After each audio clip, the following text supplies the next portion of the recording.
So there's over 4,500 acronyms when it comes to Medicare: IEP, AEP, SEP, OEP, OMG. Like seriously, how do they make this even more confusing? Welcome to the channel, everyone. My name is Wesley and I make content about Medicare. I like to keep things short, simple, easy to understand so that a fifth grader can get it. And I want to not waste your time, so I'm going to dive right into the content.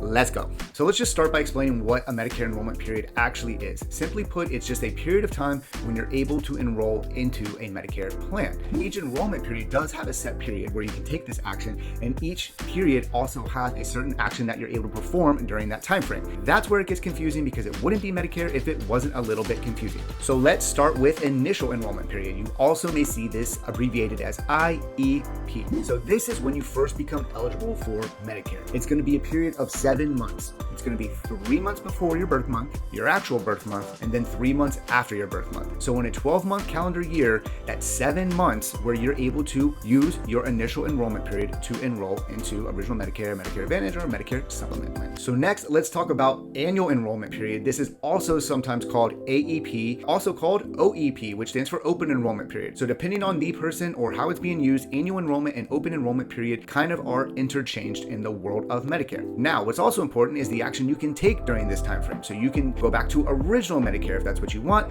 Not highly recommended. Most people don't do that at all, but if you wanted to, you can. You can also switch from Medicare Advantage plan into another Medicare Advantage plan, or if you wanted to change from a Medigap plan or Medicare Supplement plan, you can switch from Medigap into Medicare Advantage. I mean, it literally just depends on your situation. The big thing to know during this time frame is you pretty much can do anything. You can switch from anything during this window of time, and these changes take effect starting on the 1st of January the next year. So everyone who just took advantage of this last AEP, OEP time frame is taking advantage of going into a new plan starting January 1, 2023. So one thing to note about these plans that's really important is last plan wins. What I mean by that is this. Let's say you sit down on October 15th and you're ready to enroll in a plan starting January 1, 2023. So you select plan A. But then, a month later, you see some advertisements on TV, or you see that you want to get like a Part B premium give back plan, and that's not the one you signed up for. Well, guess what?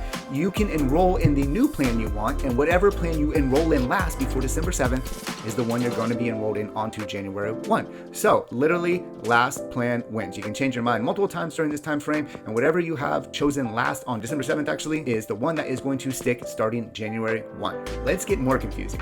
Medicare Advantage Open Enrollment Period, MA/OEP.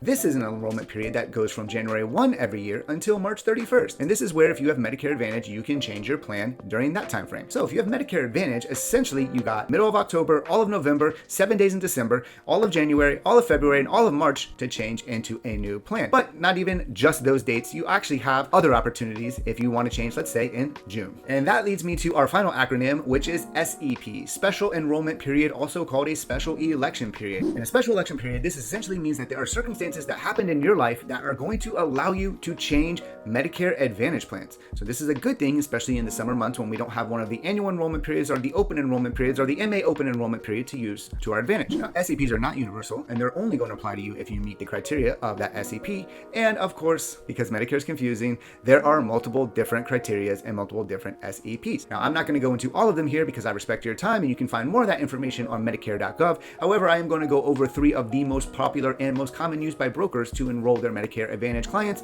into new plans throughout the middle of the year.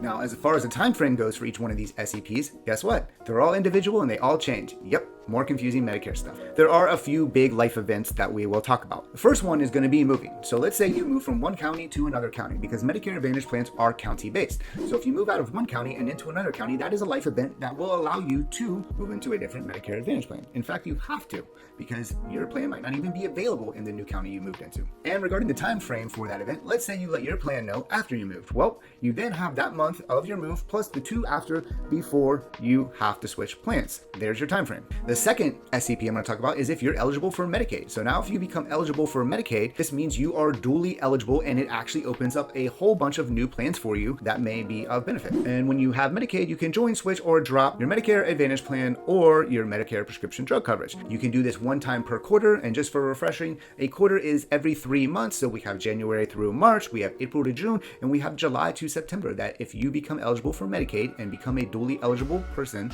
you can use this as your special election election period to go into a different Medicare plan. And the last special election period that I'm going to talk about is probably the most impactful one, and that is FEMA. So this means, let's say you were impacted by a natural disaster, such as a hurricane, like Hurricane Ian, or an earthquake if you live in California, or actually drought if you live in California. These are special election periods that brokers use to help get their clients enrolled into different Medicare Advantage plans throughout the year. I mentioned drought in California. That's an ongoing SEP. So what that means is if you want to switch Medicare Advantage plans and you're eligible to do so, meaning you haven't changed in the last quarter, most likely your broker can use something like drought to get you into a new Medicare Advantage plan. Before I wrap this up, guys, if you found any value in this content, please like, subscribe, turn on notifications for this channel, and also be sure to check out the description for links where you can find me on different social platforms, where you can also find a direct link to my book, which is available on Amazon for purchase, soon to be on Audible, which gives you 15 actionable solutions to cut your prescription costs going forward, because prescriptions are going to be on the rise before the Inflation Reduction Act kicks in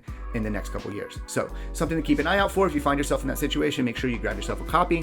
Please stay tuned in the next few months, because I am going to be coming out with a few more books in the following year, as well as more content on other channels, as well as YouTube, all about Medicare. So I really want to just be fully transparent, want to deliver a lot of value, and try to make this confusing Medicare world as simple as possible. So if you have any questions, or if I didn't explain something, definitely feel free to drop some knowledge in the comments, things that would actually help the next person, because Medicare is confusing, and that would be greatly appreciated. So to close it out, guys, we went over what an election period is, the different election periods, the time frames, and what actions can be taken during those election periods. So I encourage you to seek out additional resources, and for more information, I particularly love using Medicare.gov and would direct you to do the same. It's a free website. They have a chat function there where you literally can type in a question like, what is an SEP? So if I didn't explain it well enough, check out Medicare.gov and see if you can get a live person to answer your direct questions about your specific situation. I think is a very good resource. Until then, if you like this video, guys, be sure to check out my other content. I got a couple other videos here that I think that will be of value to you, and I'll see you next time.